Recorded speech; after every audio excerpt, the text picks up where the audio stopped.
మళ్ళొకసారి చదువుదామా? ఎఫెసీయులకు రాసిన పత్రిక 2వ అధ్యాయం 8వ వచనం ఒకరు చదవండి.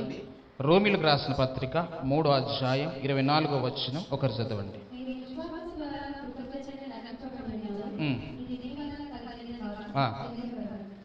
ఇంకొకరు ఏం చదవాలా? రోమీయులకు రాసిన పత్రిక 3వ అధ్యాయం 24. ఉచితముగా నీతిమంతులని తీర్చబడుతున్నారు. Okay, right. దేవునికి మహిమ కలుగును గాక.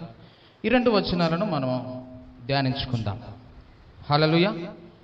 మానవుని కొరకు దేవుని యొక్క ప్రణాళిక ఏమిటి అనేది మనం గమనించాలి. మనిషి నిర్మింపబడక మునుపు, మనిషి సృష్టించబడక మునుపు, ఈ సృష్టికి పునాది వేయబడక మునుపే దేవుడు మనిషి పట్ల ఒక ప్రణాళిక కలిగి ఉన్నాడు కదా. మనిషి పట్ల ప్రణాళిక కలిగి ఉన్నాడు. ఏం ప్రణాళిక అది? దేవుడు మనిషి పట్ల రక్షణ ప్రణాళిక కలిగి ఉన్నాడు. ఏం ప్రణాళిక? రక్షణ ప్రణాళిక. ఎప్పుడు కలిగి ఉన్నాడు? భూమికి పునాది వేయబడక మునిపే ఆ ప్రణాళిక కలిగి ఉన్నాడు దేవుడు. ఏమని? నేను మనిషిని సృష్టిస్తాను, ఆ మనిషి ఈ లోకంలో సృష్టించబడిన తర్వాత పరిశుద్ధునిగానే ఉంటాడు. కొంతకాలానికి అతడు పాపంలో పడిపోతాడు. ఈ పాపంలో పడిపోయిన తర్వాత నేను ఈ లోకానికి వస్తాను. నా రక్తము ద్వారా, నా ప్రియకుమారుడైన యేసుక్రీస్తు కార్చిన రక్తము ద్వారా విమోచన క్రయధనము నా ప్రజలకు కలుగుతుంది. ఇట్లా జరగాలి అనేటువంటి ప్రణాళిక ఆయనకు ఉన్నది. ఉన్నదా లేదా? నేనేమైనా కథ చెప్తాను, నాకు ఉన్నదంటవా? ఉటిగానే చెప్తున్నాను. దేవుడు మనకు శాశ్వతమైనటువంటి దేవుడిగా ఉన్నాడు. మొట్టమొదటిగా మన దేవుడు ఎవరు? శాశ్వతమైనటువంటి వాడు. అంటే ఏంటి దాని అర్థం? నిరంతరం ఉండేటువంటి వాడు. శాశ్వతుడు అంటే ఎప్పటికీ కూడా ఉండేటువంటి వాడు.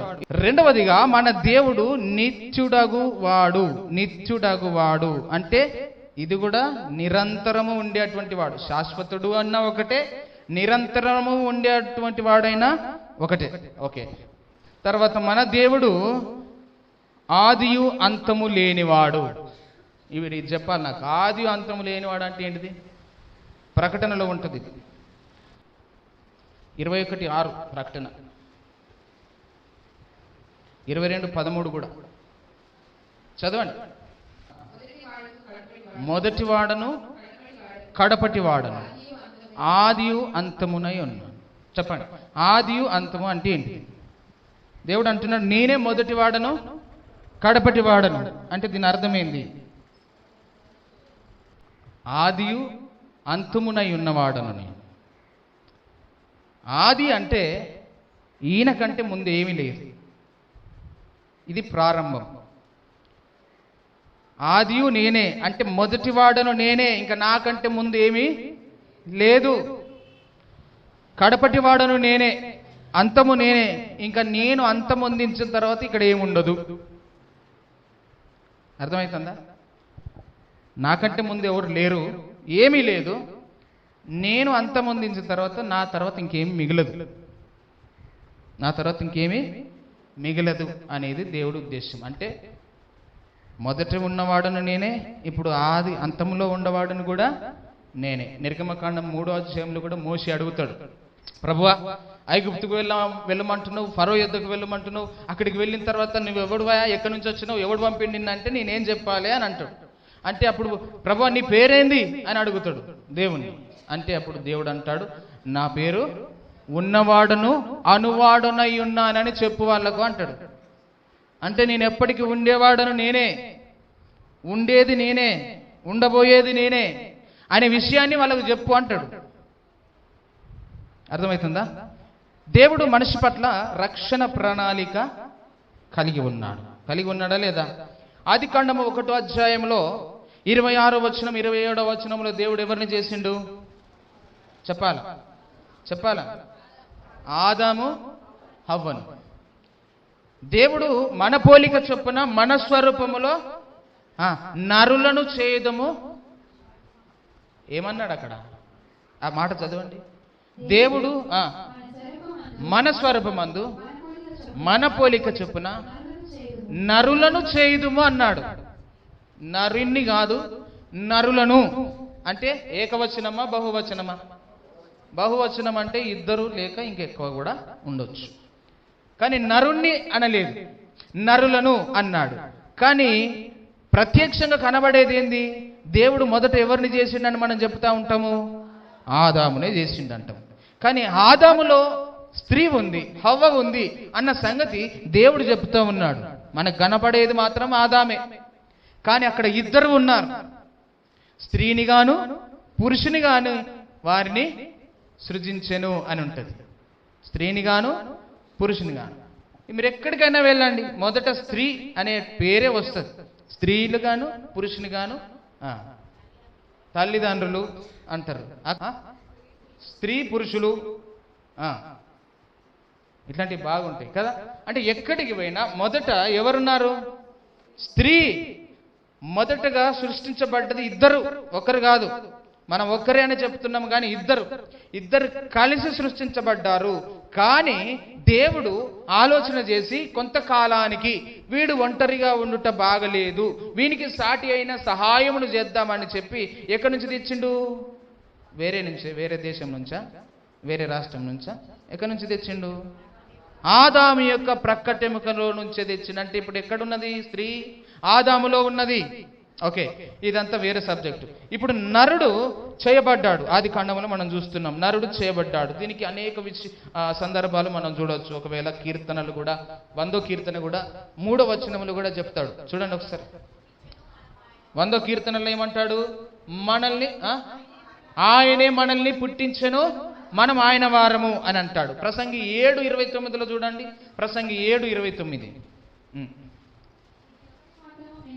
ఇది ఒకటి మాత్రము నేను కనుగొంటిని, ఏమనగా దేవుడు నరులను యథార్థవంతులుగా పుట్టించను గాని వారు వివిధమైన తంత్రములను కల్పించుకొని వారై కల్పించుకొని ఉన్నారు. అంతే కదా.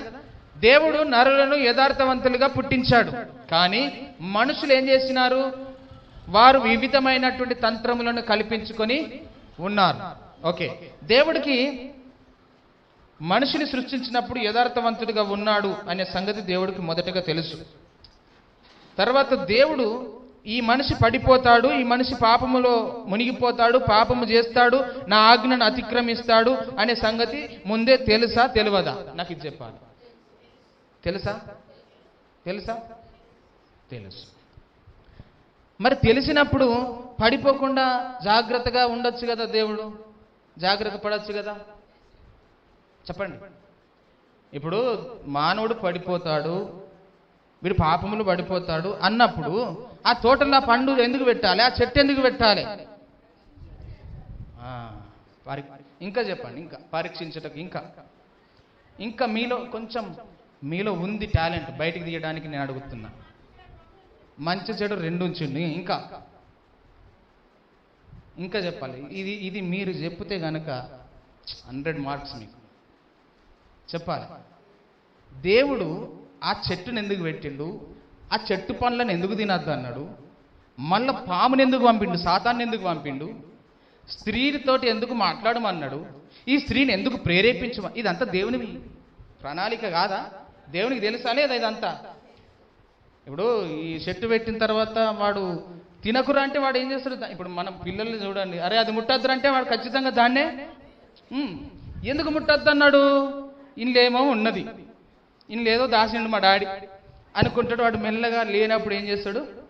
చూస్తాడు. కాబట్టి ఇదంతా దేవునికి తెలుసు కదా. చెట్టు పెట్టిండు, పరీక్ష పెట్టిండు. ఓకే, ఇంకా కొంచెం ఎంతవరకు నా మాట వింటారా అని, ఇంకా మనస్సును గ్రహించడానికి, ఇప్పుడు పండు తినేటట్టుగా చేసింది ఎవరు? దేవుడే కదా. పాపములో పడేటట్టు చేసింది ఎవరు? దేవునికి తెలుసా లేదా ఇదంతా? దేవునికి తెలుసు. పామును పంపించింది ఎవరు? దేవుడే. ఆ అవ్వను ప్రేరేపించేటట్టు చేసింది ఎవరు? దేవుడే. పండు తినేటట్టు చేసింది ఎవరు? దేవుడే. పాపంలో పడేటట్టు చేసింది ఎవరు? తోటలో నుంచి వెళ్ళగొట్టింది ఎవరు? ఇదంతా ఎందుకు చేసిండో అంటున్నా నేను. ఇంకా ఇంకా ఇదంతా ఎందుకు చేసిండో అంటున్నా.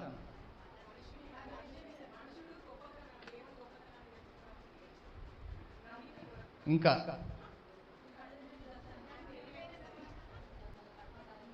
మొదట ఆదాము పాపం చేస్తే కడపట ఆదాము రావాలి అంటే దీని ఉద్దేశం ఏంటిది? అది చెప్పండి నాకు. అంటే దాన్ని ఇంకేమంటారు? దాని రక్షణ రావాలి. రక్షణ రావాలంటే ఇదంతా జరగాలి. ఇప్పుడు చెప్పండి, దేవుని ప్రణాళికనా కాదా ఇదంతా? చెప్పండి. దేవుని ప్రణాళిక ఏంటిది? మనిషికి రక్షణ తీసుకురావడం. రక్షణ తీసుకురావాలంటే ఏం చేయాలి? చెప్పాలి. వీడు పాపంలో పడాలి. పాపంలో పడ్డ తర్వాత వీడు బయటికి వెళ్ళిపోవాలి తోటల నుంచి. వీడు వెళ్ళి కష్టపడాలి. వీడు దేవునికి మొర్రపెట్టుకోవాలి. వీడు పాపములో మునిగిపోతుండగా దేవుడు దిగి రావాలి ఈ లోకానికి. అవునా కదా? ఇది ప్రణాళిక. ఉందా లేదా? ఇప్పుడు మనం చదివిన వాక్యం ఎఫెసీయులకు రాసిన పత్రిక 2వ అధ్యాయం 8వ వచనం, అట్లనే రోమీయులకు రాసిన పత్రిక 3వ అధ్యాయం 24వ వచనంలో ఏముంది? చదవండి ఒకసారి. ఇంతసేపు మిమ్మల్ని చెప్పింది, ఇంతసేపు వర్రించింది ఎందుకంటే ఇదంతా ఆయన ప్రణాళిక. మీరు విశ్వాసము ద్వారా కృపచేతనే రక్షించబడి ఉన్నారు. ఇది మీ వలన కలిగినది కాదు, దేవుని వరమే. ఇది దేవుడిచ్చే వరము. దేవుడు ప్రజలను రక్షించుకోవాలనంటే విశ్వాసం ఉంచాలి. విశ్వాసం ఉంచాలంటే ఇంకా ఈ లోకంలో మనల్ని ఏది రక్షించదురా బాబు, ఇంకా దేవుడు ఒక్కడే మనకు దిక్కు, ఇంకా ఆయన తప్ప మనకు దిక్కు లేదు అని ప్రజలు దేవుని వైపు తిరగాలి. దేవుణ్ణి ప్రార్థన చేయాలి, దేవుణ్ణి వేడుకోవాలి అనేది దేవుని ప్రణాళిక. ఇంకా రోమీయులకు రాసిన పత్రిక 3:24 కాబట్టి నమ్మువారు ఆయన కృపచేతనే క్రీస్తు యేసునందలి విమోచన ద్వారానే ఉచితముగా నీతిమంతులుగా, ఉచితముగానే ఇది రక్షణ.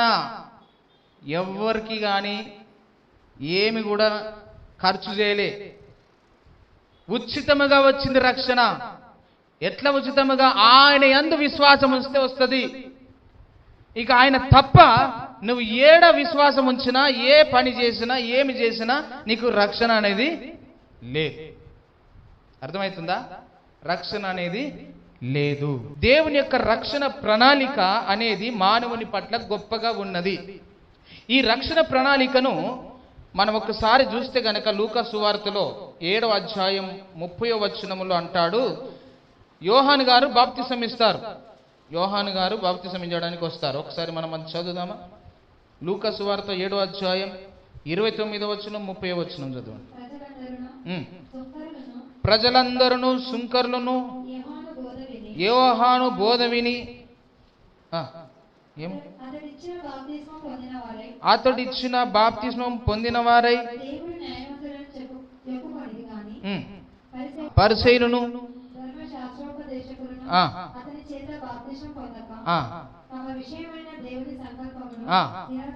చూడండి ఇక్కడ ఏమన్నది? తమ విషయమైన దేవుని సంకల్పమును వీరేం చేసిరట? నిరాకరించారు. అంటే ఏంటిది? దేవుని యొక్క రక్షణ సంకల్పమును వీరు చెప్పాలి ఏం చేస్తున్నారు? నిరాకరిస్తున్నారు. యోహాను గారు ప్రకటన చేస్తున్నారు, వెలుగు మార్గమును ప్రకటిస్తున్నాడు, సత్య మార్గమును ప్రకటిస్తున్నాడు. ప్రకటిస్తున్నప్పుడు అనేకులు మారు మనసు పొంది రక్షణ బాప్తిసం తీసుకోవడానికి వచ్చారు. ఏం పొంది నాకు చెప్పాలి. ఏం పొంది? మారు మనసు పొంది రక్షణ బాప్తిసం కొరకు వచ్చిర్రు. వీళ్ళు ఇక్కడ పరిసయ్యులు, సుంకరులు వీళ్ళు కూడా వస్తున్నారు. కానీ వారంట దేవుని యొక్క ప్రణాళికను, వారి పట్ల ఉన్న దేవుని యొక్క సంకల్పాన్ని నిరాకరించారు. అంటే రక్షణను నిరాకరించిర్రు. ఏం నిరాకరించిర్రు? రక్షణను నిరాకరించారు. రక్షణను నిరాకరించవచ్చునా? రక్షణను ఆపొచ్చునా? ఎవరైనా ఆపగలుగుతారా? చెప్పండి. యేసు ప్రభువే ఒక సందర్భంలో ప్రార్థన చేశాడు, మీకు అందరికీ తెలుసు. మత్తయి సువార్త 26:36 నుంచి 39 వచనం, అలాగే మార్కు సువార్త 14 32 నుంచి 36 వచనం. ఇది మీరు చదివితే యేసు ప్రభు ప్రార్థన చేస్తాడు. ఏమని ప్రార్థన చేస్తాడు? తండ్రి, నీ చిత్తమైతే ఈ గిన్నె నా యొద్ద నుండి, అది నా చిత్తము కాదు నీ చిత్తమే. అంటే రక్షణ ప్రణాళిక అనేది ఎవరి ద్వారా కనపరచాలనుకున్నాడు దేవుడు? ఎవరి ద్వారా? యేసుక్రీస్తు ద్వారా. యేసుక్రీస్తు ద్వారా ఈ లోకానికి రక్షణ రావాలని దేవుని ప్రణాళిక. అర్థమవుతుంది అన్న మాటలు? ఏమన్నా అర్థం కాకపోతే చెప్పుర్రి. అర్థమవుతుంది కదా? మానవుని పట్ల దేవునికి రక్షణ ప్రణాళిక ఉన్నది. ఈ రక్షణ ప్రణాళిక నెరవేరాలంటే ఎవరు కావాలి? ఇప్పుడు దేవునికి యేసు ప్రభు కావాలి. యేసు ప్రభు ద్వారా మానవుని పట్ల ఉన్న రక్షణ ప్రణాళికను ఆయన నెరవేర్చుకోవాలి అని అనుకున్నాడు. అందుకని యేసు ప్రభుని లోకానికి పంపించిండు. అవునా కాదా? ఇప్పుడు యోహాను సువార్త మనం చూస్తే 1వ అధ్యాయంలో మొదటి 2 వచనాలలో ఏముంటది? ఆది యందు వాక్యముండెను, వాక్యము దేవుని యొద్ద ఉండెను, వాక్యము దేవుడే ఉండెను. 14వ వచనం ఏం చెప్తుంది?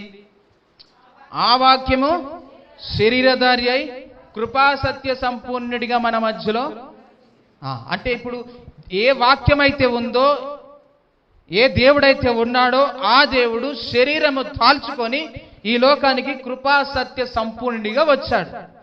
దేవుడు ప్రణాళిక వేశాడు మనిషిని రక్షించుకోవాలని. ఈ ప్రణాళిక నెరవేర్చబడాలంటే యేసుక్రీస్తు ప్రభుల వారు కావాలి. అంటే ఆయన ప్రియ కుమారుడు కావాలి. యోహాను 3:16 ఏం చెప్తున్నాడు? దేవుడు లోకమును ఎంతో ప్రేమించెను, కాగా ఆయన అద్వితీయ కుమారుని యందు పుట్టిన వాని యందు విశ్వాసం ఉంచు ప్రతివాడును. అంటే నిత్య జీవం కలగాలంటే ఎవరి యందు విశ్వాసం ఉంచాలి మనము? ఎఫెసీయులకు రాసిన పత్రిక అదే చెప్తుంది, రోమీయులకు రాసిన పత్రికలు కూడా అదే చెప్తుంది. ఎవరి యందు విశ్వాసం ఉంచాలి? యేసునందు. యేసునందు విశ్వాసం ఉంచితే ఈ రక్షణ మనకు ఉచితముగా దొరుకుతుంది. అర్థమవుతుంది కదా? యేసుక్రీస్తునందు ప్రణాళిక కలిగి ఉన్నాడు. యేసుక్రీస్తు ద్వారా నెరవేర్చుకోవాలని ప్రణాళిక కలిగి ఉన్నాడు. ఎప్పుడు కలిగి ఉన్నాడు? 2వ తిమోతి పత్రిక 1వ అధ్యాయం 9-10 వచనాలు. ఎప్పుడు కలిగి ఉన్నాడు? 2వ తిమోతి పత్రిక 1వ అధ్యాయం 9-10 వచనాలు.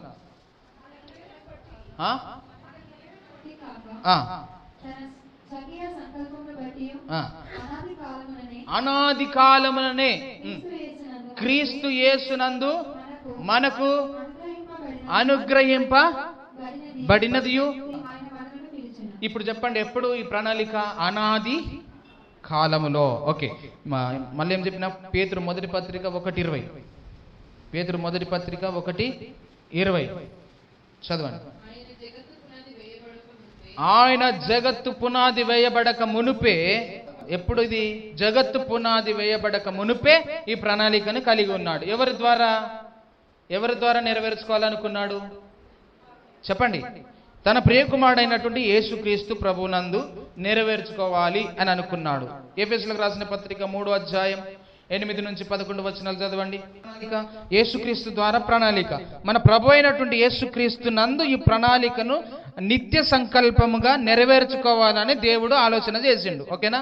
యేసుక్రీస్తు ప్రభుల వారిని ఇప్పుడు మనకు మధ్యవర్తిగా పంపిండు. మీకు ఇది అర్థమైతే గుడ్ ఫ్రైడే అర్థమవుతుంది. మీకు ఇది అర్థమైతే రక్షణ అనేది అర్థమవుతుంది. అందుకే నేను చెప్తున్నా, మీరు కొంచెం వినండి.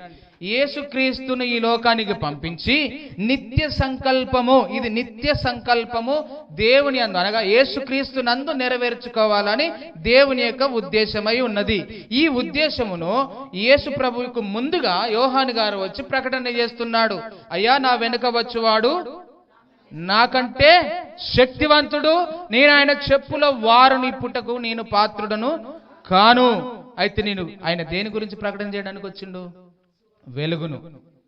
లోకంలోనికి వెలుగు వస్తుంది అని ఆ వెలుగు సువార్తను ప్రకటన చేయడానికి వచ్చాడు. ఆ వెలుగు రక్షణను, ఆ వెలుగు సువార్తను ప్రకటన చేస్తుండగా అనేకులు వస్తున్నారు, అది వింటున్నారు, మారు మనసు పొంది రక్షణ బాప్తిసం తీసుకుంటున్నారు. ఏం పొంది? బాప్తిసం తీసుకున్నట్టు కూడా ఇది ఆలోచన చేసుకోవాలి. చాలా మంది ఉన్నారు బాప్తిసం తీసుకోవాల్సిన వారు. కనుక మొదట ఏం పొందాలా? మారు మనసు రావాలి. మారు మనసు తర్వాత రక్షణ బాప్తిసం పొందాలి. అర్థమవుతుందా? చాలా మంది ఏమంటారంటే, అయ్యా మావాడు చెప్పు తింటలేడు, ఈయనకి మారు మనసు లేదు, ఈయనకి బాప్తిసం ఇచ్చి మారు మనసు వస్తుంది అంటారు. అది తప్పు. ముందు మారు మనసు రావాలి. మారు మనసు వచ్చిన తర్వాతనే బాప్తిసం. అందుకని యోహాను ఏమంటాడు? మీరు మారు మనసుకు తగిన ఫలమును ఫలించండి అని చెప్పి ఎవరిని అంటాడు ఈ మాట? పరిసయ్యులను అంటాడు. ఏమంటాడు? మీరు మారు మనసుకు తగిన ఫలమును ఫలించండి. మత్తయి సువార్త 3వ అధ్యాయం 5 నుంచి 7 వచనాలు చదవండి. మత్తయి సువార్త 3వ అధ్యాయం 5 నుంచి 7 వచనాలు. అందరు పోతుర్రు అని చెప్పి వీళ్ళు కూడా వచ్చిర్రు. వీళ్ళు కూడా బాప్తిసం తీసుకోవడానికి వచ్చిర్రు. ఇప్పుడు వాళ్ళతో ఏమంటున్నాడు? సర్ప సంతానమా,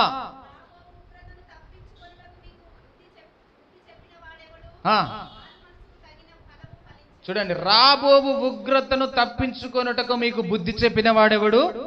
మీరు మారు మనసుకు తగిన ఫలము ఫలించండి.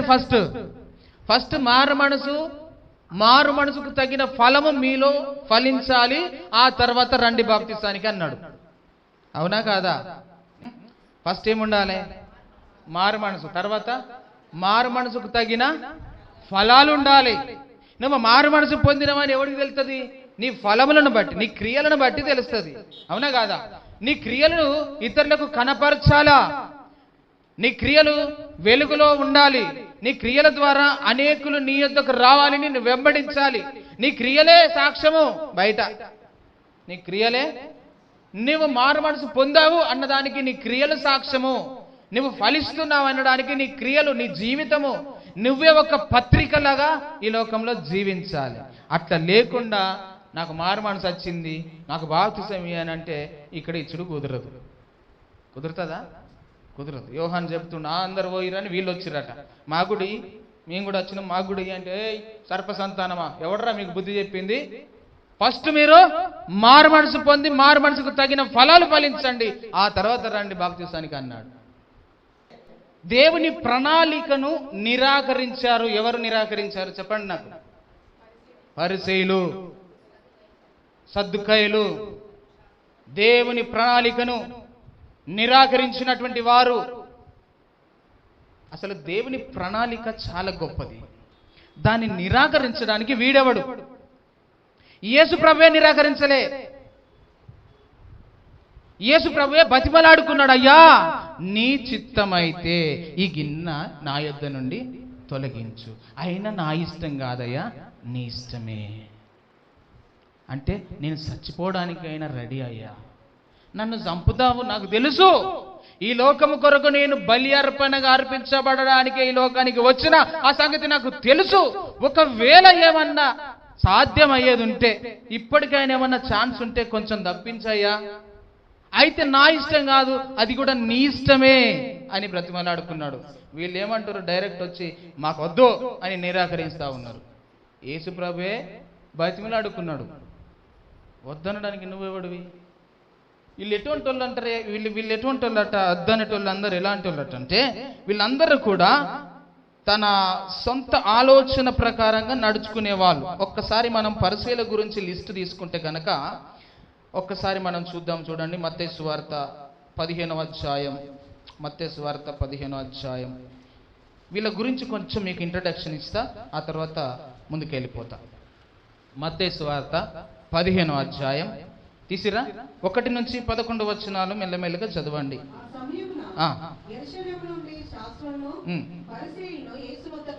యేసునొద్దకు వచ్చి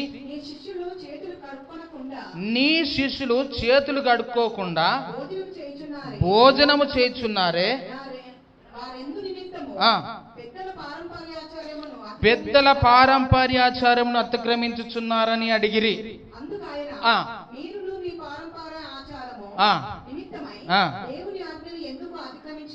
చూడండి, ఇక్కడ పరిసయ్యులు ఏమంటున్నారంటే, శిష్యులు భోజనం చేయడానికి వచ్చి కూర్చున్నప్పుడు యేసు ప్రభుతో అంటున్నాడు, అయ్యా నీ శిష్యులు చూసినవా, భోజనానికి వచ్చి కూర్చున్నారు, వారు చేతులు కడుక్కోకుండా వచ్చి కూర్చున్నారు, వీరు పెద్దల పారంపర్యాచారమును పాటించడం లేదు అని యేసు ప్రభుకు రిపోర్ట్ ఇచ్చారు. యేసు ప్రభు తిరిగి జవాబు ఇచ్చిండు. ఏమన్నాడు? ఓకేరా బాబు, మీరు అన్నట్టే చేద్దాం, చేతులు కడుక్కుందాం, మంచిదే, కడుక్కోవడం మంచిదే, శుభ్రత ఉండడం మంచిదే, కానీ మీరేం చేస్తున్నారో ఒకసారి చెప్తా నేను అని చెప్పి ఏమంటున్నాడు? మీరును మీ పారంపర్యాచారము నిమిత్తము దేవుని ఆజ్ఞను ఎందుకు అతిక్రమిస్తున్నారు? దీనికి సమాధానం చెప్పండి. ఇప్పుడు మనకు దేవుడు చాలా ఆజ్ఞలు ఇచ్చిండు, దేవుడు మనకు కొన్ని పద్ధతులు ఇచ్చిండు, కొన్ని ఆచారాలు ఇచ్చిండు, మనకు కొన్ని పండుగలు ఇచ్చిండు. అయితే దేవుడు చెయ్యమన్నది మనం చేయకుండా దేవుడు వద్దన్నది మనం చేస్తే దీన్ని ఏమంటారు? దేవుని ఆజ్ఞను అతిక్రమించడమే కదా. ఇప్పుడు ఫర్ ఎగ్జాంపుల్ ఇల్లు కట్టే కాడనో పెళ్లి చేసే కాడనో ఎన్నో పద్ధతులు చేస్తారు. సావు కాడనో అక్కడనో ఇక్కడనో అనేక పద్ధతులు చేస్తారు. ఏందయ్యా ఇదనంటే, పాస్టర్ గారు మీకు తెలియదు, ఇది అక్కడి నుంచి వచ్చింది. ఎక్కడి నుంచి? పెద్దల నుంచి ఈ ఆచారం వచ్చింది. ఇది వెనకటి నుంచి ఉన్నది కాబట్టి ఇది మేము చెయ్యాలి. మా కులములో ఇది ఉంటుంది, మా గోత్రములో ఇది ఉంటుంది అని నువ్వు కులాన్ని, నీ గోత్రాన్ని, నీ ఆచారాన్ని ముందేసుకుంటున్నావు కానీ దేవుని ఆజ్ఞను ఎందుకు పాటించడం లేదు? శిష్యులు చేయి గడుపుకోకుండా వచ్చి భోజనం చేస్తున్నారు అనేది చెబుతున్నావు, మంచిదే. యేసుప్రభు అంటాడు, నోటి నుంచి కడుపులోనికి వెళ్ళినది ఏమి అపవిత్రం చేయదు కానీ కడుపులో నుంచి, నోటిలో నుంచి బయటికి వచ్చినది మనిషిని అపవిత్ర పరిస్థితి, చూసుకో బాబు అని చెప్తున్నాడు. ఇప్పుడు చదువుదాం ఒకసారి కిందికి.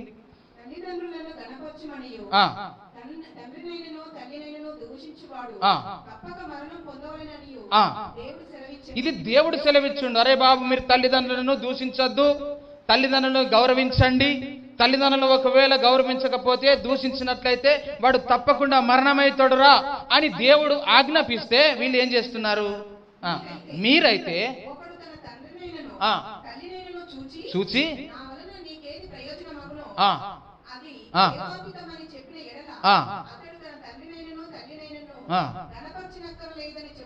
చూడండి, తల్లిదండ్రులను గణపరచనటువంటి వాళ్ళు చాలా మంది ఉన్నారు, తల్లిదండ్రులను పోషించినటువంటి వారు చాలా మంది ఉన్నారు, తల్లిదండ్రుల బాగోగులు చూడనటువంటి వారు చాలా మంది ఉన్నారు.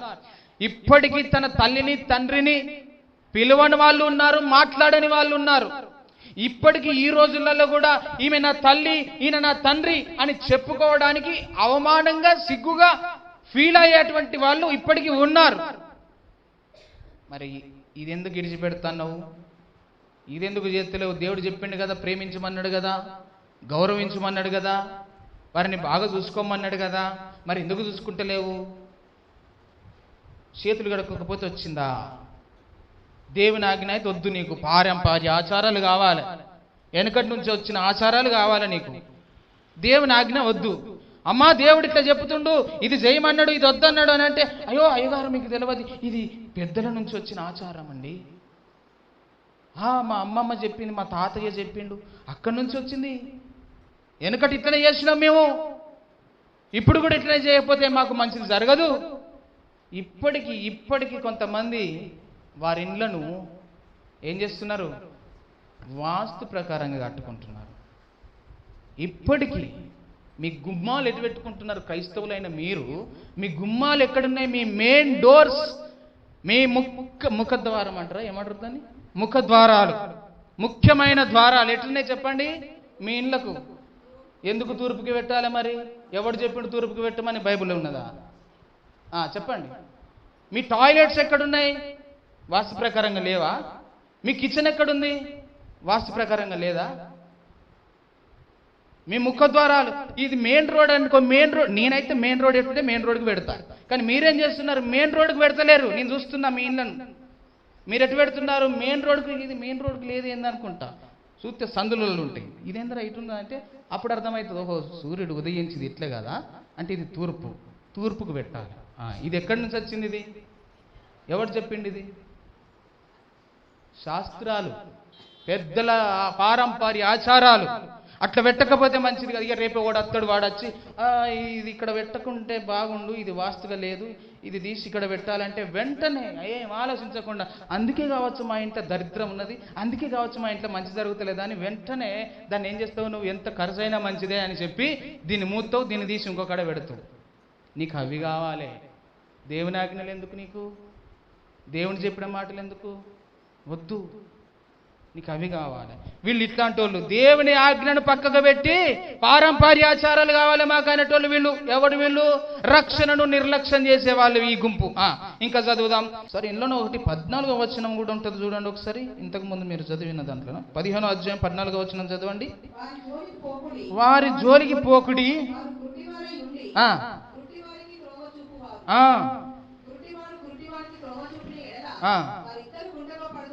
వాడు గుడ్డివాడట. ఎవడు? పరిసేయుడు అనేటోడు రక్షణను నిర్లక్ష్యం చేసేటువంటి వాడు గుడ్డివాడు. వాడి జోలికి పోకండి. వాడు ఏం చేస్తాడంటే మిమ్మల్ని పట్టుకొని పోతాడు. గుడ్డివానికి తోవ చూపిస్తే ఏడికి పోతారు వీళ్ళిద్దరు. అదే ఉన్నది అక్కడ. గుంటలో పడతారు. జాగ్రత్త. గుడ్డివాన్ని గుడ్డిగా వెంబడిస్తున్నాం మనం. మన కళ్ళున్నాయి కదా, మనకెందుకు తెరుచుకుంటలేవు మన కనులు?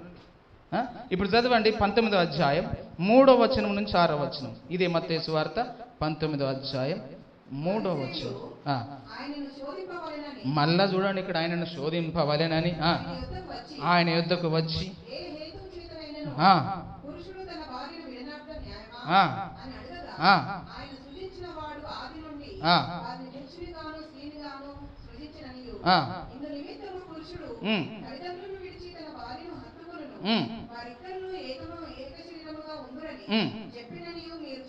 మీరు చదవలేదా?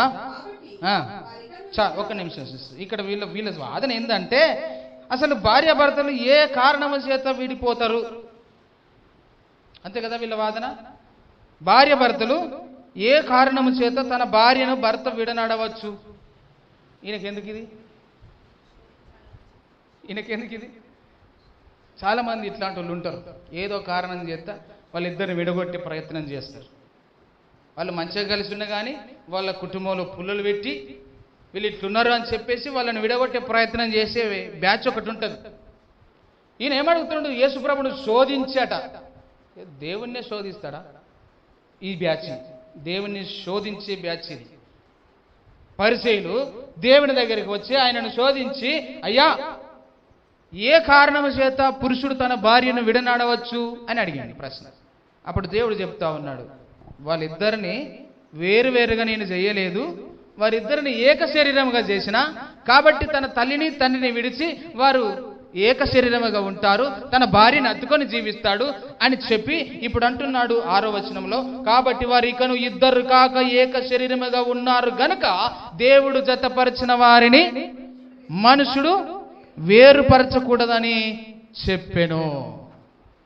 ఇద్దరు కలిసి ఉన్నారు, వీళ్ళు ఏక శరీరమై ఉన్నారు, భార్య భర్త. వీరిని వేరు చేయాలని చూస్తున్నారు వీళ్ళు. ఎంత దరిద్రమైన జీవితాలు వీళ్ళు చూడండి. వారిద్దరు ఏక శరీరమై ఉన్నారు, వారిద్దరిని నేను ఏక శరీరముగా చేసిన ఏ మనుషుడు కూడా విడగొట్టడానికి వీల్లేదు, దేవుడు జతపరిచిన వారిని అని చెప్తూ ఉన్నాడు. ఇప్పుడు 23వ అధ్యాయం చూడండి. 23వ అధ్యాయం 2వ వచనం నుంచి చదువు. గనుక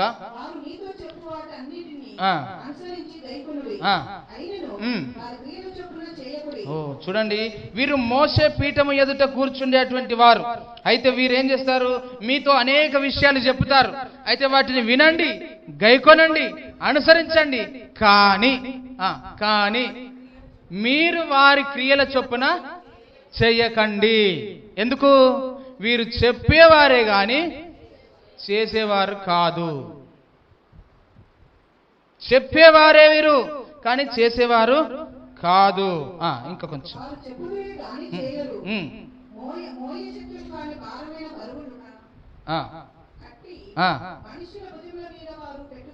పెట్టుదురే గాని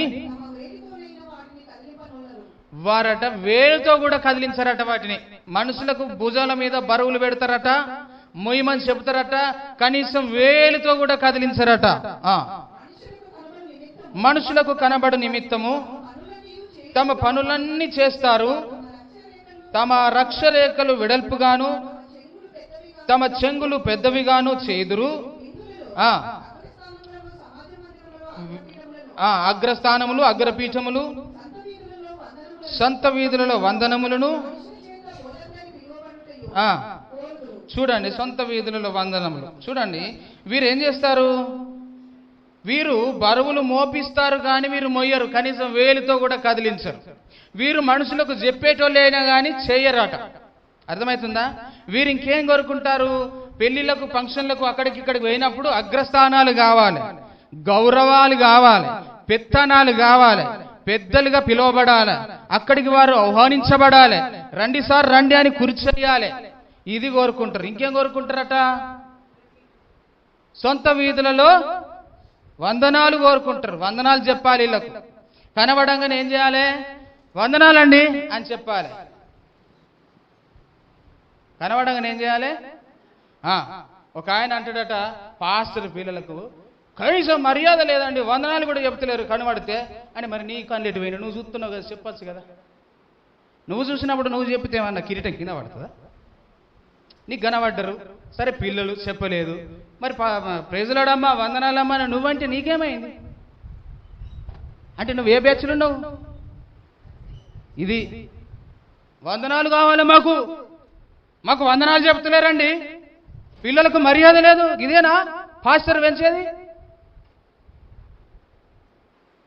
మరి నీకు కనబడ్డప్పుడు నువ్వు చెప్తే ఏమైంది చెప్పు?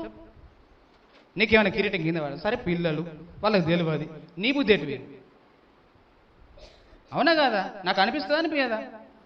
వీళ్ళకు సొంత వీధులలో వందనములు కావాలి, ఇంకా మనుషుల చేత బోధకులని వీళ్ళను మెచ్చుకోవాలి. ఇది బ్యాచ్, ఇదొక బ్యాచ్. ఇంకేమున్నది? 23వ అధ్యాయము 13వ వచనం నుంచి చూడండి. అయ్యో వేషధారులైన శాస్త్రులారా, పరిచయులారా, మీరు మనుషుల ఎదుట పరలోక రాజ్యమును మూయుదురు, మీరు అందులో ప్రవేశించరు, ప్రవేశించు వారిని వీరు ఏం చేస్తారు? మనుషుల ఎదుట పరలోక ద్వారమును మూస్తారు. ఎవడైనా మందిరానికి వద్దాం అనుకున్నాడు అనుకో, వానికి అడ్డం ఇవ్వడు ఫస్ట్ ఈడే. ఈడి క్రియ మంచిగా ఉన్నాక వాడు ఎందుకు రాడు చెప్పు? మీరే చెప్పండి. మనం మంచిగా ఉన్నాక పరలోక రాజ్యాన్ని వెతుక్కుంటూ ఎందుకు రారు? ఒక యవనస్తుడు వచ్చాడు, యేసు ప్రభువా నేను దేవుని రాజ్యమును సంపాదించుకోవాలంటే నేనేం చేయాలి అని అన్నాడు. అప్పుడు యేసు ప్రభు ఏమన్నాడు? నా ఆజ్ఞలు పాటించు అని అన్నాడు. ఫస్ట్ ఏమన్నాడు? నేను చిన్నప్పటి నుంచే పాటిస్తున్నా యేసయ్య, నాకు అన్ని తెలుసు. అవునా, నీకు అన్ని తెలుసా? సరే అయితే నీకు ఒకటి కొదవగలదు. అవునా, ఏంటిది? నీ ఆస్తిని అమ్మి బీదలకి ఇచ్చి అప్పుడు వచ్చి నన్ను వెంబడించు అన్నాడు. ఇప్పుడు మనవానికి మనసు ఏడుంది? అతడు మిగిలాస్తి గలవాడు కనుక వాడు ముఖము చిన్నబుచ్చుకొని, నాయన నీ రక్షణద్దు, నువ్వద్దు, నాకు ఆస్తి దుఃఖపడుకుంటూ ఆస్తి కొరకు వెళ్ళిపోయాడంట. ఆస్తి కొరకు. ఈ రోజులలో మనం ఏం చేస్తున్నాము? దేవుని మాటలు వినడానికి బదులుగా, దేవుని సన్నిధికి రావడానికి బదులుగా, మనము దేవుని సన్నిధికి రాకుండా మనము దారిలో కలిసే పనులన్నిటిని పెట్టుకుంటున్నాం. వీటిని ఏమంటారు? నేను మొన్న చెప్పిన అడ్డమైన పనులు అంటారు. అడ్డమైన పనులు అంటే మనం ఒక దారిని వెళుతున్నాం, ఒక గురి కలిగి వెళుతున్నాం, ఒక దారికి వెళుతున్నాం. ఈ వెళుతున్నటువంటి క్రమంలో మనకు అడ్డంగా వస్తాయి కొన్ని పనులు. ఒకడు వస్తాడు, మాట్లాడిస్తాడు, అన్నా నమస్తే అన్న ఎటు పోతున్నావే అంటాడు. ఎట్లేస్తా మీ గీడికే చర్చికి పోవాలి అంటావు. ఆడుకుంటాడా? అన్న జర నీతో పని పడ్డదన్న, ఒక 10 నిమిషాల సమయం నాకు గీడి దాకా పోయేద్దాం. అరే నాకు టైం అయితే అంతా మీ నన్ను విడిచిపెట్టాను ఈయన అంటాడు. లేదన్నా 5 నిమిషాలు అన్న అంటాడు. ఈ 5 నిమిషాలు సరే 5 నిమిషాలే కదా అని ఎక్కించుకొని పోతే ఈ 5 నిమిషాలు గిడిచిపెట్టుడాడేనా? చెప్పుర్రి, ఇది అడ్డమైన పని కాదా? కాబట్టి ఏం చేస్తున్నాం మనము? పరలోకం ద్వారాన్ని మూసేవే వారిగా మనం ఉన్నాం. నువ్వే ఇంకోనితోటి పనికి పోయినాక, నువ్వే ఇంకోనితోటి ముచ్చట పెట్టినాక, నువ్వే ఇంకోని ఎంబడేసుకొని తిరిగినాక వాడు మందిరానికి రమ్మంటే వాడు ఏమంటాడు రేపు? చెప్పండి, మీరు చెప్పండి, ఏమంటాడు? ఏమంటారు? నువ్వే సఖా పోతలేవు, నన్ను ఎందుకు రమ్మంటావు నువ్వు?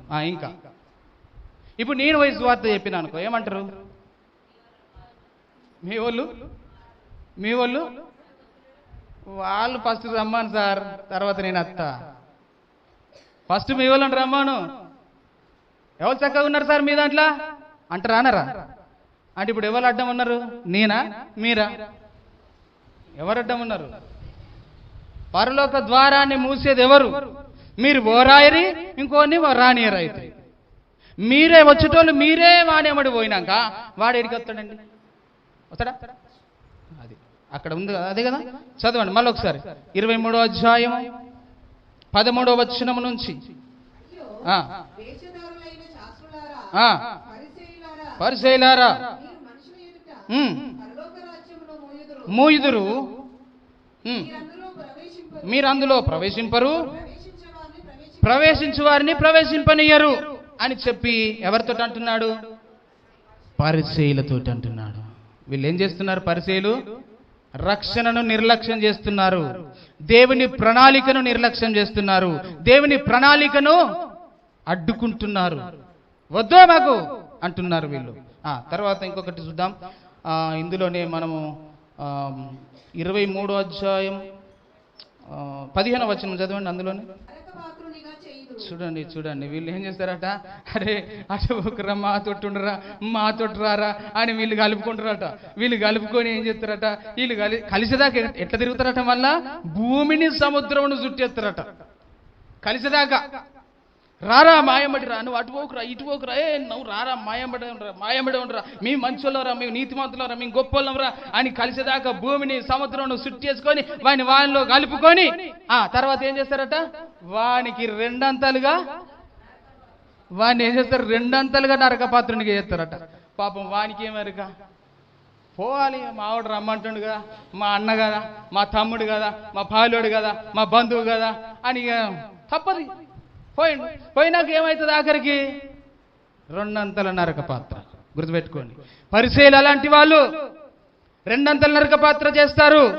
తర్వాత ఇంకేమో ఇంకా కొంచెం మనం ముందుకు వెళ్ళదు. కొరింథీయులకు రాసిన మొదటి పత్రిక 3వ అధ్యాయం 17వ వచనం.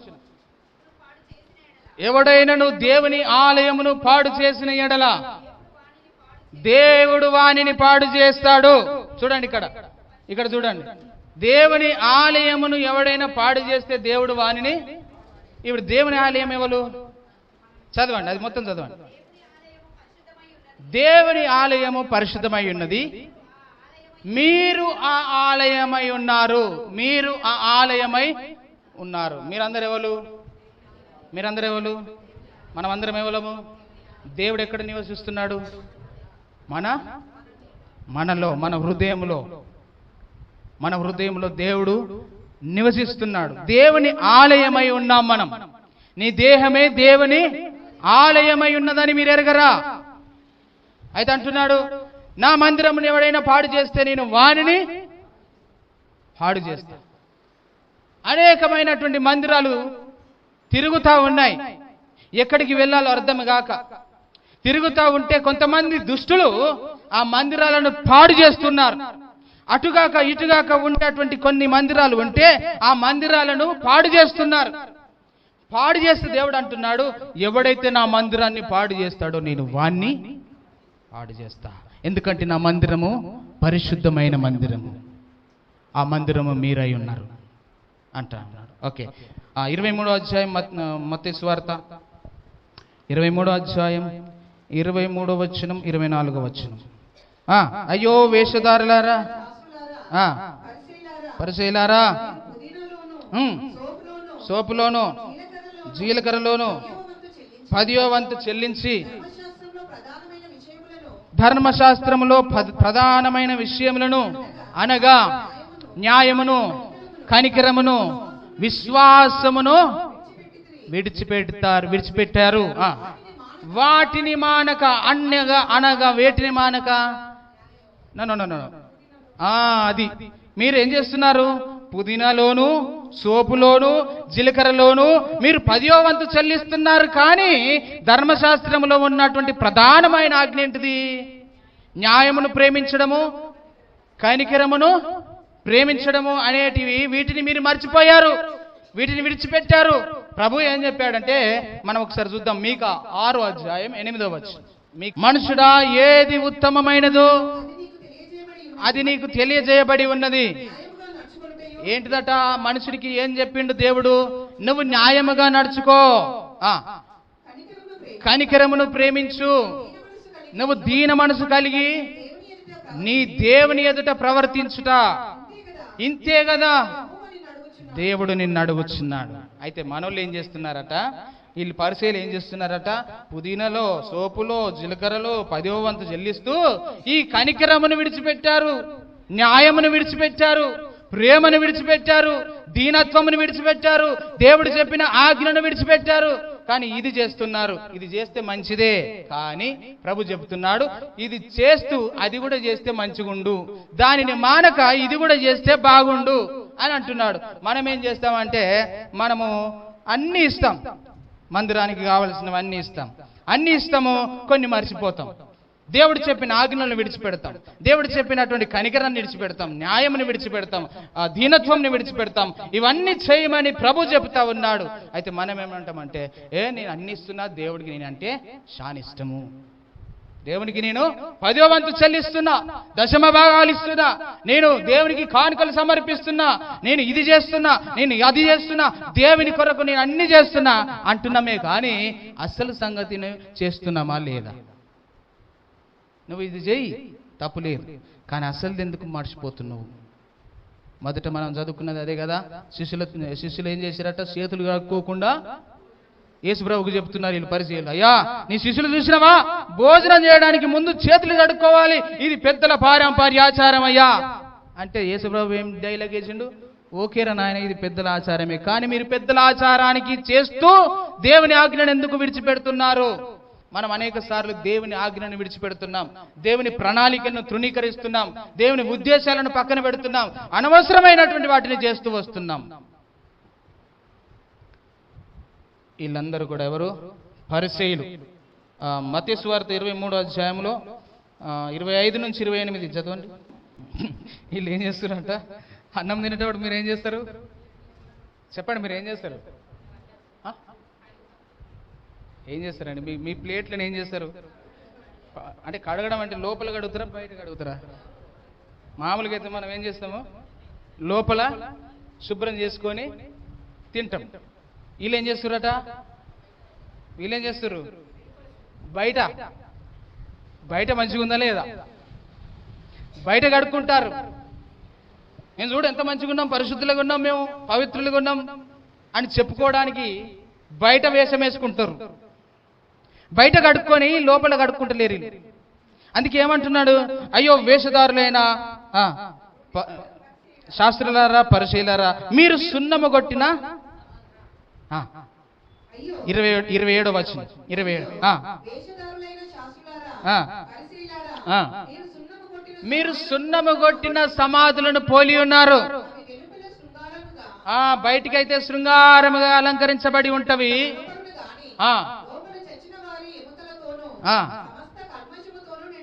మీరు అట్లనే ఉన్నారు అంటాడు యేసయ్య. మీరు అట్లనే ఉన్నారు. మీరు బయటికైతే చక్కగా కనబడతా ఉన్నారు, గుడ్డి వాళ్ళు ఉన్నారు. మీరు బయట శుభ్రం చేసుకుంటారు కానీ లోపల శుభ్రం చేసుకుంటలేరు. లోపల ఎవడు చూస్తాడులే అని అనుకుంటారు. మీరు బయటికి మాత్రం అందరూ చూస్తారు కాబట్టి బయటికి మంచిగా కనబడతా ఉన్నాం. మన లోపట కుళ్ళు, కుతంత్రాలు, మత్సరం ఇవన్నీ కూడా ఉన్నాయి. దోపుతో అజితేంద్రియముతోనూ నిండి ఉన్నది. వీటన్నిటిని శుభ్రం చేసుకోండి ఫస్ట్ అన్నాడు. ఇప్పుడు చదవండి 28వ వచనం. అలాగే మీరు వెలుపల మనుషులకు నీతిమంతులుగా కనబడుచున్నారు గాని లోపల వేషధారణతో అక్రమంతోనూ బయటికైతే నీతిమంతులుగా, పరిశుద్ధులుగా, గొప్పగా మీరు కనబడుతున్నారు, గంభీరంగా కనబడుతున్నారు. బయటికి చూస్తే మాత్రం అందరికి వందనాలండి బాగానే చెప్తున్నాం, అందరికి ప్రైజ్లాడండి బాగానే చెప్తున్నాం, ప్రేమ కలిగినటువంటి మాటలు, తేనె పూసినటువంటి మాటలు, చక్కటి మాటలు పైకి మాట్లాడుతున్నాం. కానీ లోపట ఏమున్నది? వేషధారణ. దేవుడు వేశ్యను క్షమించిండు. ఎవరిని? రహాబు అనే వేశ్యను క్షమించిండు. కానీ వేషధారణ, నటన అంటే దేవునికి ఇష్టం లేదు. దేవుడు వేశ్యలనైనా క్షమిస్తాడట, కానీ వేషధారణ కలిగి ఉంటే క్షమించడు. నటించదు దేవుని దగ్గర.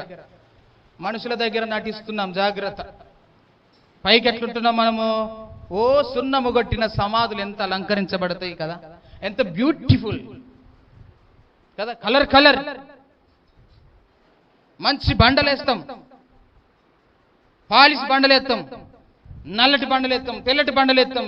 ఇక ఆడికి పోయి సమాధి కాడికి పోయి పూలతోటి ఎంతో మంచిగా అలంకరిస్తూ ఉంటాం, క్యాండిల్స్ పెడతా ఉంటాం. ఎంత చక్కగా అలంకరించినా అది బయటికి మాత్రమే అలంకరణ, కానీ లోపటేమున్నది? లోపటేమున్నది? చచ్చిన వారి ఎముకలతోటి నింపబడి ఉన్నది, కంపు వాసన ఉన్నది, కుళ్ళిపోయిన ఎముకలున్నాయి. కానీ బయటికి ఎట్లున్నది అది? ఇప్పుడు చెప్పండి, బయటకు చూస్తారా లోపల చూస్తారా మనుషులు? బయట ఎట్లున్నామా అనేది చూస్తారు. ఇప్పుడు 10 మందిలకు మనం వెళ్ళినాం అనుకోండి, మీరైతే సింపుల్గా మంచి సింపుల్గా ఒక 200-300 500 చీర కట్టుకొని బయటికి వెళ్తే మిమ్మల్ని ఎవరు కూడా పట్టించుకోరు. అదే గ్రాండ్గా వెళ్ళండి, మంచి పట్టు చీర, మంచిగా నగలు వేసుకొని బాగా తయారై బాగా వెళ్ళండి. అప్పుడు ఏమంటారు? బాగా తయారైపోయినాం అనుకో, బంగారం కాకపోయినా రోల్డ్ గోల్డ్ ఉంటుంది కదా, అది వేసుకున్నా కానీ ఫ్యాష్గా మంచిగా రెడీ అయి పోతే నీకు మర్యాద ఇస్తారు, నిన్ను గౌరవిస్తారు, నిన్ను మేడం అంటారు, నీకు నమస్తే పెడతారు. అంతేనా బ్రదర్స్? సూటు బూట్ వేసుకొని మనం మంచిగా వెళ్ళినాం అనుకో 10 మందిలకి, మనకున్న డ్రెస్సులలోనే మంచి డ్రెస్ వేసుకొని వెళ్ళాం అనుకో, అప్పుడు ఏమంటారు? టిక్కు టక్ వేసుకొని వెళ్తే ఏమంటారు చెప్పండి? ఓ సార్ వచ్చిండు అంటారు. నమస్తే సార్, టీ తాగుతారా, కాఫీ తాగుతారా, కూల్ డ్రింక్ తెమ్మంటారా? అదే పిచ్చి పిచ్చి బట్టలు వేసుకొని పోర్రి ఏమంటారు? మీరు మొన్న ఒక వీడియో చూసిరా? నేను చూసిన. ఒక ఆయన కొన్ని సంవత్సరాలుగా అడుక్కుని దాదాపుగా 5 కోట్లు 8 కోట్లు డొనేషన్ చేసిండట పేదవాళ్ళకి, అనాథ పిల్లలకి. ఆయన ఎట్లున్నాడు తెలుసా? మొత్తం మాసిపోయిన బట్టలు వేసుకొని, చినిగిపోయిన బట్టలు వేసుకొని పిచ్చోన్ లాగా ఉన్నాడు. అడుక్కున్నట్లు ఎట్లుంటారు? అట్లనే పోయిండు డొనేషన్ ఇచ్చిన కాడికి. ఆయనను సూట్ బూట్ వేసుకున్న వాళ్ళు, పెద్ద పెద్ద సార్లు అందరూ వచ్చి ఆయనను పట్టుకొని కౌగలించుకుంటున్నారు, సెల్ఫీలు దిగుతున్నారు, సెకండ్ ఇస్తున్నారు, సార్ అంటున్నారు. అయితే ఆయన డొనేషన్ అయ్యలేదు అనుకో, ఇప్పుడు ఏమంటారు? అసలు లోపలికి రానిస్తారా? అంటే దేన్ని చూసి విలువ మనిషికి? డబ్బును చూసి ఇస్తున్నారు, వస్త్రాలను చూసి కూడా. సమాజం అట్లా తయారైంది. సున్నము కొట్టిన సమాధుల్లాగా ఉన్నారు మీరు. మీ లోపట ఏమున్నది? వేషధారణ ఉన్నది. నటించకండి, ఫస్ట్ అది శుభ్రం చేసుకోండి అని యేసుప్రభు చెప్తున్నాడు. నటించకండి. మీరు పైకి మాత్రం శుభ్రంగా కనబడతా ఉన్నారు, పైన శుభ్రం చేసుకుంటే లోపల దేవుడు చేస్తాడు. లోపల కూడా శుభ్రత ఉండాలి అని అంటున్నాడు దేవుడు. కాబట్టి వీళ్ళందరూ ఎవరు? వీళ్ళందరి గురించి ఎందుకు చెప్పినా నేను? పరిశీలన గురించి ఎందుకు చెప్పినా? దేవుని ప్రణాళికను, దేవుని సంకల్పాన్ని వీళ్ళు ఏం చేస్తున్నారట? నిరాకరిస్తున్నారు. అంటే ఎటువంటి వాళ్ళు వీళ్ళు? వీళ్ళందరూ ఎటువంటి వాళ్ళు? వీరు పోరు, ఇంకోని బోనియరు. దేవుని ప్రణాళికను ఆపు చేయడానికి వీడెవడు? యేసు ప్రభువే ఆపలే, యేసు ప్రభుతోటే కాలే, యేసు ప్రభువే బతిలాడుకున్నాడు. చెప్పినా లేదా నేను? యేసు ప్రభు అయ్యా, ఆయన ఎంతో వేదన పడ్డాడట. ఆయన చెమట రక్తములాగా కారుతుంది. అంత వేదన పడుతూ, తండ్రి ఈ గిన్నె నా యొద్ద నుండి తొలగించు, అయితే నా చిత్తము కాదు నీ చిత్తమే. ఇవాళ రేపు దేవుని చిత్తానికి ఇచ్చేటోళ్ళం లేం మనం కండిషన్స్ పెడతాం. ఇస్తావా ఇయ్యవా, చేస్తావా చేయవా, ఇస్తావా తీయవా, అట్లా అడుగుతున్నాం మనం. పోయిన వారం నేను ఒక మాట చెప్పిన, యేసు ప్రభు మనకు ఏమించిపోయిండు అని చెప్పిన, యేసు ప్రభు మనకు మాదిరి ఉంచిపోయిండు అని చెప్పిన. అయ్యో మర్చిపోయారు మీరంతా. ఆయన మాదిరి ఉంచిండు. ప్రార్థన చేసుటలో కూడా మాదిరి ఉన్నది, పలకరించుటలో మాదిరి ఉన్నది, ప్రార్థించుటలో మాదిరి ఉన్నది, నడకలో మాదిరి ఉన్నది, అన్నిటిలో ఆయన మనకు మాదిరి ఉంచి, ప్రేమించుటలో మాదిరి ఉన్నది, దీనత్వంలో మాదిరి ఉన్నది, అన్నిటిలో మనకు మాదిరి ఉంచిపోయాడు ఆయన. మనం ఏం చేస్తున్నాం ఇప్పుడు చెప్పండి? మనము రక్షణను నిర్లక్ష్యం చేసే గుంపులో ఉన్నామా, రక్షణను అంగీకరించే వారి గుంపులో ఉన్నామా? చెప్పాలా? రక్షణ నిర్లక్ష్యం చేసే గుంపులో ఉన్నావా, అంగీకరించే గుంపులో ఉన్నామా? అంగీకరించే ఉన్నారా? ఉన్నాలే. పరిశీల లెక్క ఉండొద్దు, మనం నిరాకరించటం లెక్క ఉండొద్దు. బాప్తిసానికి ముందు ఏం కావాలి? ఏం కావాలి? ఇంకా ఇంకా మారు మనసుకు తగిన అది అయిన తర్వాతనే బాప్తిస్తాం, అది అయిన తర్వాతనే బాప్తిస్తాం. కాబట్టి మనం పరిశీలనలాగా ఉండొద్దు. దేవుని ప్రణాళిక మన పట్ల గొప్పగా ఉంది, ప్రజలందరి పట్ల ఆయన ప్రణాళిక గొప్పగా ఉంది. కనుక ఆ ప్రణాళిక నెరవేర్చడానికి ఎవరు వచ్చారు? యేసుక్రీస్తు లోకానికి వచ్చాడు. యేసుక్రీస్తు మనకు బదులుగా మన స్థానంలో శిలువ మరణం పొందాలని ఆయన వచ్చాడు. యేసు ప్రభు పేతురు మాట్లాడుతున్నప్పుడు ఒక సందర్భంలో అంటాడు, అయ్యా నేను అప్పగింపబడబోతున్నా, నాకు మరణం సమీపించి ఉన్నది అని అంటే పేతురు ఏమంటాడు? ఇది నీకు దూరం అవునుగాక, నీకు బదులుగా నేనైనా మరణిస్తా కానీ నిన్ను సావనియా. ఇది దేవుని ప్రణాళికకు అడ్డం కాదా? అడ్డమా కాదా? దేవుని ప్రణాళిక ఏంటిది? యేసు ప్రభువే బలి అర్పణ చేయబడాలి, యేసు ప్రభువే శిలువలో అర్పించబడాలి. యేసు ప్రభు రక్తము చిందిస్తే ఆ రక్తము ద్వారా పాపాలు శుద్ధి చేయబడతాయి, ఆ రక్తము ద్వారా ఆ విమోచన జరుగుతుంది, ఆయన యందు విశ్వాసం ఉంచిన వానికి నిత్య జీవము కలుగుతుంది, రక్షణ వస్తుంది అనేదే ఆయన ప్రణాళిక. ఇప్పుడు చెప్పండి, రక్షణ ఉచితంగానా లేకపోతే ఆయన ఖర్చు చేసినామా? విశ్వాసము ద్వారా మనం రక్షణ పొందుతున్నాం. నీవు నేను రక్షణ పొందినట్టుగా మన పక్కోడు కూడా రక్షణ పొందాలి అని అంటే వానికి మనము వాని ఎదుట ఏం చేయాలా? మన క్రియలను కనపరుచుకోవాలి, మనలో ఆత్మ ఫలమును కనపరుచుకోవాలి. మనము మారు మనసుకు తగిన ఫలము ఈ లోకములో. ఆరాధన వాక్యంలో చెప్పాను నేను, ద్రాక్ష తోటలకు ఏమొచ్చినాయి? గుంట నక్కలు వచ్చినాయి, చెరిపి వేస్తున్నాయి. అవి పూత పట్టినది ద్రాక్ష తోట, కాపు గాయడానికి సిద్ధంగా ఉన్నది. చెడగొట్టకండి. అనేకులు రావాలని సిద్ధంగా ఉన్నారు, అనేకులు ఫలించాలని సిద్ధంగా ఉన్నారు, అనేకులు దేవుని రక్షణ కొరకు ఎదురు చూస్తున్నారు. చెడగొట్టకండి, చెడగొట్టే గుంపులో మీరు ఉండకండి. కాబట్టి మనము అనేకులకు మార్గము చూపించే వారంగా మనం ఉందాం, ద్వారాన్ని మూసే వారంగా మనం ఉండొద్దు. అనేకులకు త్రోవ చూపించే వారంగా మనం అందరము ఉందుముగాక. ఆమేన్. ప్రార్థన చేసుకుందాం. దేవుడు